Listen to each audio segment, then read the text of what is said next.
Hola, muy buenas tardes. Les saludo con mucho cariño, alumnos de la maestría en espiritualidad misionera. Gracias a Dios por todo el trabajo realizado, gracias a ustedes. Les sigo deseando mucha salud, mucha paz en estos momentos de pandemia. Hoy, lunes 4 de mayo, nos encontramos para finalizar nuestra materia, esta materia de su maestría. Quiero agradecer sus trabajos, quiero agradecer sus reflexiones, la riqueza que me han dejado. Y también la disculpa por todos los inconvenientes y los retrasos que he tenido. Hoy en la Universidad Pontificia de México, donde colaboro, donde realizo mi ministerio, nos vamos a reunir para organizar los cursos de verano que los vamos a reconvertir a modalidad en línea. Y nos han convocado para el día de hoy, justamente a la hora que tendría la clase con ustedes. Por eso ahora la grabamos con mucho gusto para que revisen sus contenidos. Les haremos llegar las diapositivas y adelante con este módulo número 8. Que Dios les bendiga siempre y adelante. En el nombre del Padre y del Hijo y del Espíritu Santo. Amén.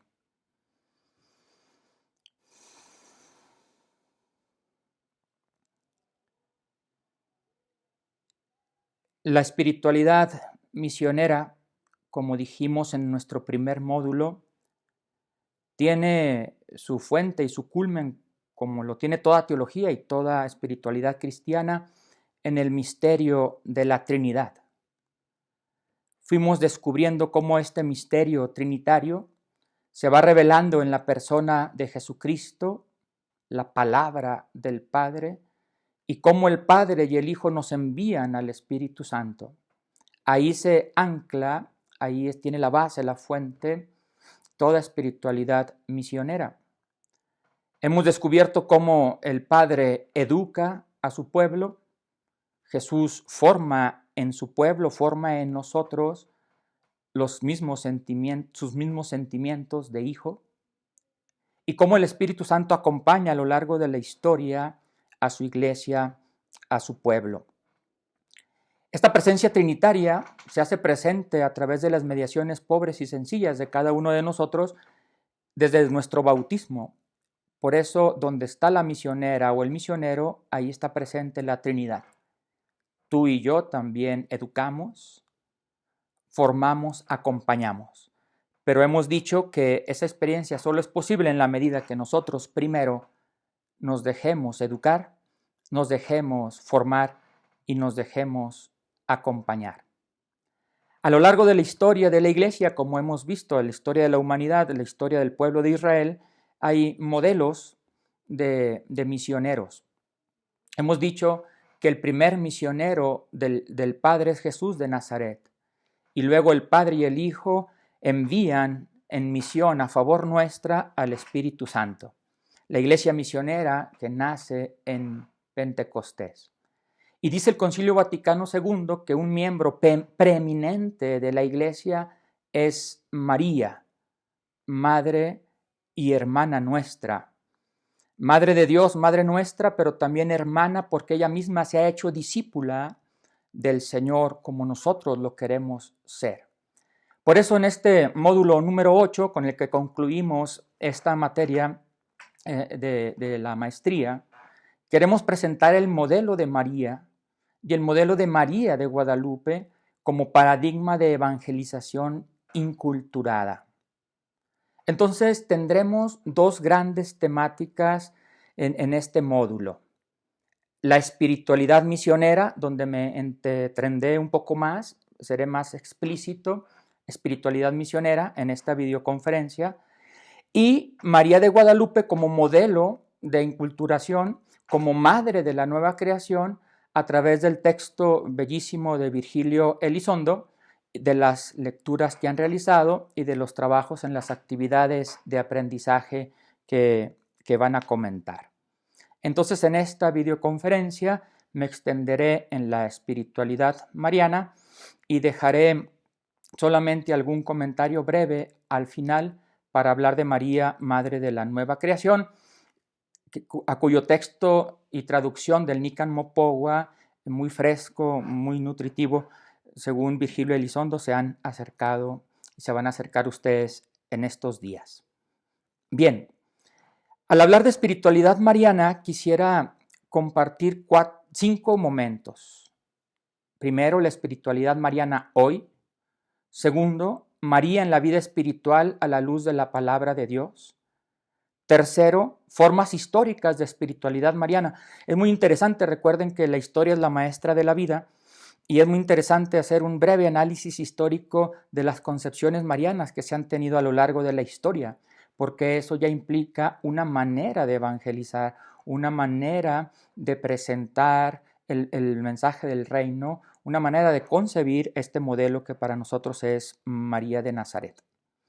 Un cuarto momento, la reestructuración de la relación espiritual con María, cómo se ha ido modificando esta relación espiritual, que en ocasiones se entendió de manera espiritualista y en otras ocasiones incluso se quitó a Cristo del centro y se hizo una reflexión más mariana, mariológica o mariocéntrica, más bien que reinocéntrica o cristocéntrica. Ahora diríamos desde la cultura trinitaria. Y finalmente el significado de María para nuestro tiempo. Estos 5 elementos dentro de la espiritualidad mariana que veremos en esta videoconferencia. Y respecto a María de Guadalupe, Madre de la Nueva Creación, diremos una palabra breve sobre la memoria poética o la narración de la creación, siguiendo a Virgilio Elizondo, el encuentro guadalupano y la nueva creación. Vayamos pues a profundizar en lo que significa la espiritualidad mariana. Y quisiera dar una introducción. María es la joven esposa de José, es la madre de Jesús de Nazaret, a quien la comunidad cristiana confiesa como madre del Mesías, como madre del Hijo de Dios hecho hombre. Esta primera descripción que hago de Nuestra Señora me parece sumamente importante porque nos ubica en una relación semejante a lo que ocurrió en teología cuando se estudia el Jesús histórico y el Cristo de la fe. Saben que la tradición protestante decía que no tenemos acceso al Jesús histórico y hay que conformarnos con el Cristo de la fe que profesaron los apóstoles. La tradición católica dice que se trata de la misma persona.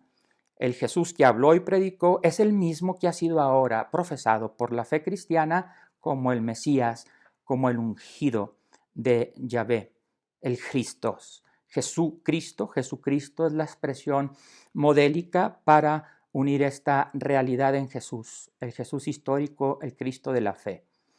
Con María nos ha pasado algo semejante. Hemos olvidado a la María de la fe, a la María de la historia, hemos olvidado a María de Nazaret, María de la historia, y más bien hemos conocido a la María de la fe, a la María que hemos encumbrado hasta hacerla una diosa, a la María que la hemos hecho tan distante a nosotros, aunque tan cercana a nuestro pueblo, pero tan distinta a nosotros.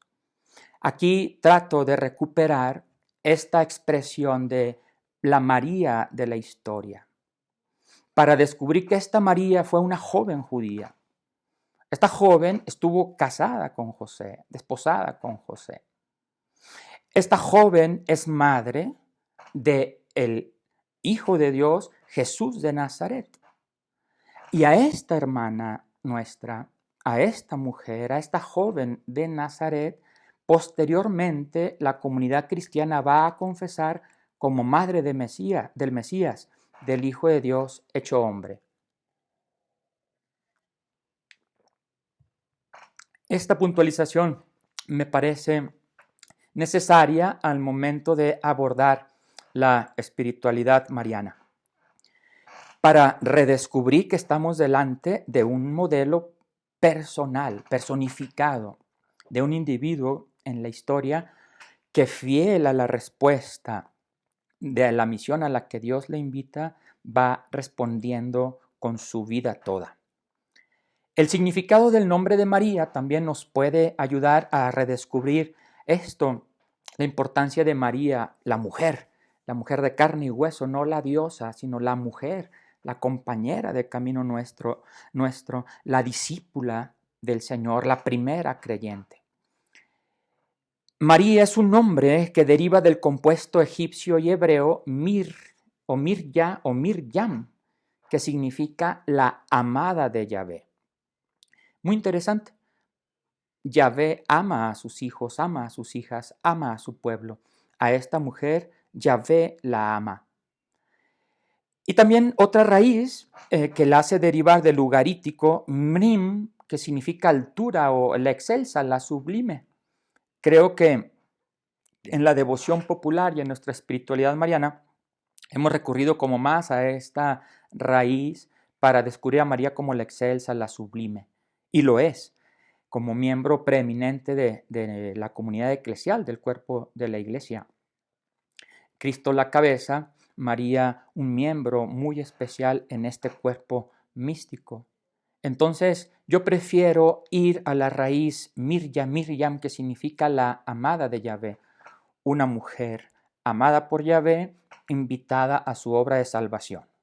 A mí me parece que ambas etimologías están correctas, coinciden en señalar, indicar lo que es María, lo que vemos en la Madre de Jesús, pero yo resaltaría la primera raíz, la amada de Yahvé. María entonces es la discípula del Señor, la primera creyente. María escucha la palabra del Señor, es atenta, es fiel a la palabra del Señor. Tomando en cuenta que expresiones de espiritualidad de los judíos son los salmos, imaginemos a María rezando con el salmista, el Salmo 40, verso 9, amo tu voluntad, Dios mío, llevo tu ley en mi interior. La palabra ley en hebreo se representa a la luz, porque la palabra ley en hebreo se dice Torah, y luz quiere decir en hebreo or. Entonces, tu or-a, la palabra Torah, ley, lleva incrustada en su palabra la palabra luz, or. Entonces es como si María estuviera rezando, amo tu voluntad, Dios mío, llevo tu luz en mi interior. Esta luz que después Jesús se llamaría así, se autonombraría, yo soy la luz del mundo. Entonces es María una mujer que poco a poco va tomando conciencia a la luz de su fe judía, a la luz del encuentro con la palabra, qué es lo que Dios le ha pedido, qué significa ser la madre de Dios, qué significa ser madre del Mesías, qué significa esperar al Salvador. Y ya en la vida pública de Jesús, pues también ir descubriendo qué significa ser la madre de este profeta Galileo. María es la mensajera de buenas noticias, sale presurosa a anunciar a su prima Isabel, a cuidarla, presurosa a hacer presencia de Dios. Mujer también atenta, servicial, cercana. María es entonces la que acompaña a Jesús en su ministerio. María es la que está atenta a la vida, obra y también a la muerte y en la resurrección de Jesús.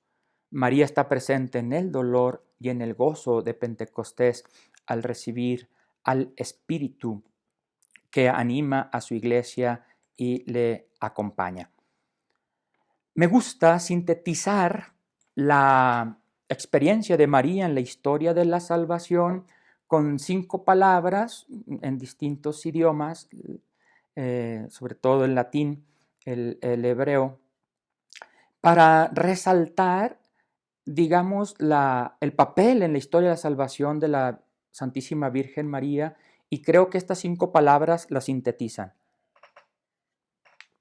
Las 5 palabras son Fiat, Magnificat, Stabat, Resurrexit y Maranatha. El fiat del sí, hágase, aquí está la servidora del Señor. El Magnificat proclama mi alma la grandeza del Señor para descubrir que María es grande no porque ha hecho grandes cosas por Dios, sino que se ha dejado hacer que Dios ha hecho grandes cosas en ella. Y luego el título de este himno maravilloso, Stabat Mater Dolorosa Justa Crucem Lacrimosa. Estaba la madre junto a la cruz y veía a su hijo que colgaba de la cruz y lloraba. El Stabat Mater, Stabat, ahí está nuestra palabra clave, el Stabat. María al pie de la cruz, María afrontando el dolor de la realidad humana fuerte que es la muerte, María acompañando al hijo hasta este momento. Y luego, la bella antífona, el bello himno del Regina Coeli nos ayuda a decir resurrexit, sicut dixit, resucitó como lo haya dicho. Si Cristo es el Jesucristo, el muerto, el crucificado que ahora ha resucitado, María se alegra y se goza de la resurrección del Hijo. Entonces no solamente está presente en el momento doloroso y misterioso de la cruz, sino que también goza y se alegra de la resurrección del Hijo, tal como el Hijo lo había anunciado. Y luego el Maránata, que expresa el deseo, ven Señor Jesús, el deseo con el que seguramente María se nutrió y nutrió la comunidad de los jóvenes, de los apóstoles, iglesia joven, iglesia naciente en los primeros siglos. Fiat, Magnificat, Stabat, Resurrexit, Maranatha. Me parece que sintetiza la experiencia de María, que le dice sí al Señor, se deja hacer por él, fiel hasta el momento de la muerte, gozosa y alegre con la resurrección y esperanzada, invocando la presencia del Espíritu para que Jesús se vuelva a ser presente en la comunidad. Fiat Magnificat Stabat Resurrexit Maranatha. Bien, primer punto, la espiritualidad mariana hoy. Es importante caer en la cuenta que la mariología y la espiritualidad mariana ha pasado por 4 fases sucesivas. Se desarrolló ampliamente en la iglesia y luego vino la problemática y la crisis en tercer momento de si está María o Cristo Jesús en el centro, y luego hablaremos del redescubrimiento de la espiritualidad mariana hoy. La especial veneración a la Madre de Cristo es un fenómeno que no podemos discutir.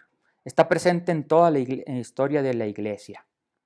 Hay un movimiento mariano después de Trento que se recogió esta experiencia y posteriormente el Papa Pío XII la recoge con esta afirmación. De manera sintética podemos decir que recoge este desarrollo del culto de María. A Jesús se va por medio de María. María es por tanto el camino hacia Jesucristo, que es camino, verdad y vida. Una frase que teológicamente hablando hoy nos suena ambigua y errónea, porque no es que vayamos a Jesús por María. María es un modelo para vivir al estilo de Jesús. A Jesús vamos por el impulso del Espíritu que nos regala el Padre, esta dimensión trinitaria de la que hemos hablado. María en ese sentido se convierte en un prototipo, en un modelo, en un ícono para nosotros en nuestro seguimiento de Jesús. Porque esta concepción mariana pues tenía el riesgo de poner en primer lugar a María en vez de a Jesús. Y fíjense cómo esto todavía larvadamente se esconde en nuestra devoción mariana. Yo he hecho varios ejercicios de ir a la Basílica de Guadalupe y preguntar. En la catequesis le he encargado a los catequistas, vamos a hacer este sondeo, a los vendedores. Oye, ¿para ti quién es Dios? Yo ni creo en Dios, yo vengo a vender imágenes de la Virgen. Pregúntele ahí a los de adentro. Hemos puesto a María en un lugar privilegiado y muchas veces se puso a María en el centro más que a Jesús. La cuestión mariana. La cuestión mariana quiere decir una tensión entre la piedad cristocéntrica y la piedad mariocéntrica. Hubo movimientos renovadores que exigían el compaginar el culto mariano con los aspectos del cristianismo. Esto fue un proceso que tuvo que esperar hasta el Concilio Vaticano II, donde se logra una solución equilibrada para ubicar el papel de María en la historia de la salvación. Dice el Concilio Vaticano II, recogiendo la experiencia de la reflexión mariana. Hay diversidad entre el contenido del culto mariano y las actuales concepciones antropológicas y la realidad psicosociológica de las personas de nuestro tiempo. Esto es fruto, lo dice Pablo VI en Marialis Cultus en 1974, fruto ya de una reflexión postconciliar. Muy interesante, porque Pablo VI invita a tomar en cuenta cómo se concibe el hombre hoy, cuáles son las realidades psicológicas y sociales de nuestro tiempo. Entonces ubica a María en la contextualización muy clara de los tiempos modernos. Por eso, el encuentro con la cultura, dice Pablo VI, debe llevar a una triple tarea: revisar la piedad mariana, confrontar las expresiones ambiguas de la piedad mariana y un nuevo impulso creativo para redescubrir esta espiritualidad mariana. Y precisamente en tiempos del postconcilio vendrá este redescubrimiento de María en tres aspectos muy significativos: en las comunidades religiosas que tendrán algún nombre mariano, igualmente en los movimientos eclesiales y en una liturgia renovada.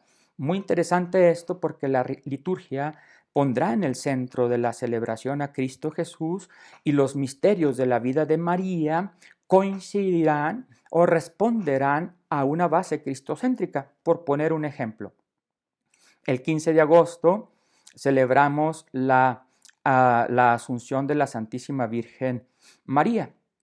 Pero este dogma se lee siempre en referencia a Cristo Jesús, de tal manera que toda celebración mariana será siempre una celebración pascual, es decir, una celebración cristológica.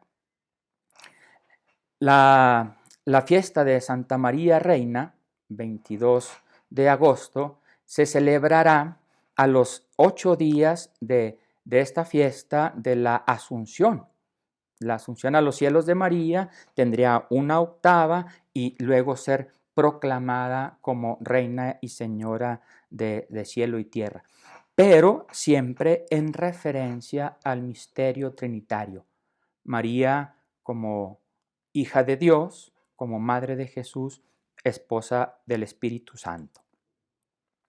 Segundo momento de la reflexión en la espiritualidad mariana. Primero dijimos espiritualidad mariana hoy, ahora vamos a este segundo momento. María en la vida espiritual a la luz de la palabra de Dios. Analizando y viviendo de la experiencia de encuentro con la palabra, caemos en la cuenta de que el cristianismo, más que fórmulas o conceptos, es ante todo un don, una presencia, una experiencia y una vida. Dios, que se nos dona en Jesús de Nazaret, se hace presente en su vida, en su muerte, en su resurrección. A través del Espíritu nosotros tenemos esa experiencia de la Pascua para procurar vivir y pasar haciendo el bien como Él lo hizo. A pesar de que la descripción de la vida espiritual, los autores neotestamentarios omiten la alusión a María, nosotros podemos atestiguar el progresivo descubrimiento de María en el Nuevo Testamento. Es decir, cómo María también es en el Nuevo Testamento un don, una presencia, una experiencia, y es la que ha compartido la vida y nos ha dado a luz a quien es la vida. Pero tenemos que ir como desentrañando los textos, porque la presencia de María en el Nuevo Testamento es muy sobria. Un solo pasaje, por ejemplo, en las cartas apostólicas, solamente Gálatas 4:4. Llegando a la plenitud de los tiempos, envió Dios a su Hijo, nacido bajo la ley, nacido de una mujer. Y una mención en los Hechos de los Apóstoles, la oración de María junto a los apóstoles, invocando la presencia del Espíritu Santo. En Marcos y paralelos apenas hay 2 alusiones, dos episodios en Juan, bodas de Caná y la cruz, y una presentación más acentuada en los evangelios de la infancia, en los relatos de la infancia tanto de Mateo como Lucas. En síntesis, la espiritualidad mariana o la presencia mariana en el Nuevo Testamento pues es muy breve. No ocupa un lugar central y preeminente en el Nuevo Testamento. Sin embargo, podemos decir que las alusiones que se hacen de María son pocas pero contundentes y en lugares muy adecuados o muy propicios en cada uno de los libros donde está presente en los acontecimientos de la vida de su hijo y de la primera comunidad cristiana. Las Sagradas Escrituras entonces afianzan la actitud básica del cristiano en tres relaciones. ¿Cómo se relaciona el cristiano con el Padre? Ya eso le llamamos reino. ¿Cómo se relaciona el creyente con Cristo Jesús? A eso le llamamos, en uno de nuestros temas abundantemente, la vida en Cristo. Y la relación con el Espíritu Santo, es decir, los caminos en el Espíritu. Padre, Hijo, Espíritu Santo, esa sería la lógica, reino de Dios, vida en Cristo y caminos según el Espíritu, caminos espirituales, decimos de manera coloquial. Entonces, si leemos así la vida de María, podemos decir lo siguiente. Si la vida cristiana es apertura al reino de Dios en una relación con el Padre, entonces vamos a tener que María es la Virgen pobre que se abre a Él totalmente y de manera ejemplar. María que se abre al reino, se abre toda al reino a hacer la voluntad de Dios. En eso consiste la vivencia del reino. Esta es la relación con el Padre. Segundo, si la vida cristiana es vivir en Cristo, entonces María es la creyente que participa en la obra salvadora del Señor en un camino de fidelidad, de escucha y de perseverancia. Ahí está la mujer que persevera en el seguimiento de Jesús, que primero es discípula, creyente y vive de acuerdo a su Hijo Jesucristo. Y en tercer momento, si la vida cristiana es vida en el Espíritu, entonces María es la primera criatura sobre la que se derrama este Espíritu de Dios para hacerla actuar con un corazón nuevo e impulsarla a dar testimonio de Cristo y a la alabanza por las intervenciones de Dios en la historia. Vida en el Padre, en Jesús, en el Espíritu Santo. Esta síntesis, aunque con pocas alusiones al Nuevo Testamento, podemos entresacar de las alusiones breves pero contundentes que tenemos de María en el Nuevo Testamento. Tercer apartado, quisiera comentar de una manera breve las formas históricas de la espiritualidad mariana. Como les anuncié en la introducción, la historia es la maestra de la vida. Entonces es importante hacer un recuento de cómo se ha ido entendiendo la espiritualidad mariana, porque al momento en que entendemos hoy la espiritualidad mariana, lo veremos más adelante, desde la antropología y lo que María le sigue enseñando a la humanidad hoy, a la mujer postmoderna, al hombre postmoderno, no siempre fue así. Encontramos muchas referencias estructuradas, permanentes a la espiritualidad mariana y vamos a decir algunos ejemplos muy sencillos, quiénes fueron quienes promovieron este movimiento y en qué consistía. Un primer movimiento se le llamaba la Oblatio de la Congregación Mariana. Estamos en el siglo XVI. Aquí el padre Leunis invitaba a sus seguidores a consagrarse a María. Entonces María era la patrona, la protectora, la abogada, y la persona se declara como siervo perpetuo de María. Vean aquí la riqueza, pero también el vacío cristológico. La riqueza de tener en María un modelo como protectora, como abogada, como un modelo para convertirse en servidores, pero está ausente la dimensión trinitaria, la dimensión cristológica. Un segundo momento de expresión mariana, espiritual mariana, la vida mariforme del Carmelo. Este movimiento lo provocó, lo acompañó la orden carmelitana y a María la llama hermana nuestra, un avance muy significativo con Miguel de San Agustín en el año 1684. Hay un pequeño tratado, la vida de María y la vida, la vida mariforme, digamos, la forma en que vivía María es la forma en que vamos a vivir nosotros los cristianos. Este pequeño tratado en latín, Vita Mariformis et Mariana in Maria Propter Mariam, donde se recurre al lenguaje simbólico y al lenguaje místico. ¿De qué se trataba esto? La vida mariforme era vivir conforme a la voluntad de María. Bonito, interesante, pero fíjate, no a la voluntad de la Trinidad. Se hacía de lado a Dios uno y trino y se enfocaba en la cuestión mariocéntrica. La vida en María como en conversación filial y la vida por María para que María sea honrada y glorificada en todas las cosas. Un tercer movimiento, una tercera expresión de esta piedad mariana es la consagración o esclavitud a la Madre de Dios. Ya desde el nombre vemos que la palabra esclavitud pues no encaja para nada en nuestro mundo moderno.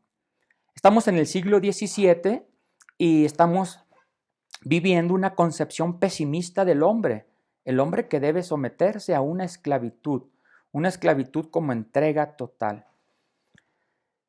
San Luis María Griñón de Montfort, que murió en 1716, escribió su obra El Tratado de la Verdadera Devoción a María, una obra que San Juan Pablo II quiso como resucitar para que sea conocida en su carta exhortación apostólica Rosarium Virginis Maria, el Rosario de la Virgen María, un tratado muy interesante que provocó posteriores reflexiones.